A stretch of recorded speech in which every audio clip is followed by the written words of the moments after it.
ولكن بشكل سريع تتاح فرصة لتعديل النتيجة من جانب فوزي عبد الغني. هذه خطيرة خطيرة خطيرة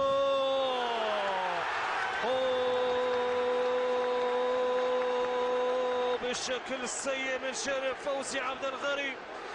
ماذا أراد أن يفعل فوزي عبد الغني؟ فريقك متأخر بهدف دون مقابل، وفريقك يعيش وضعية صعبة وصعبة جدا في أسفل الترتيب، وتتاح لك ركلة الجزاء في وقت مهم من هذه الجولة الثانية، خصوصا وأنه فريق المحلي فريق المولودية متقدم بهدف دون مقابل، وتقوم بتنفيذ ركلة الجزاء بهذه الطريقة.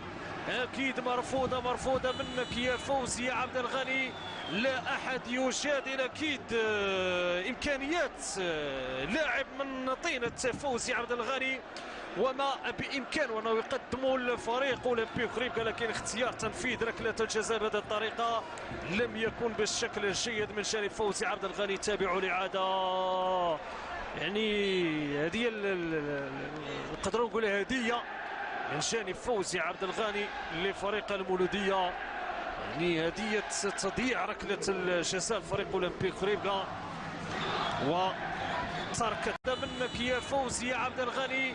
لا أحد يجادل أكيد إمكانيات لاعب من طينة فوزي عبد الغني، وما بإمكانه أنه يقدمه الفريق أولمبيك ريبكا، لكن اختيار تنفيذ ركلة، لكن بشكل سريع تتاح فرصة لتعديل النتيجة من جانب فوزي عبد الغني. هذه خطيرة خطيرة خطيرة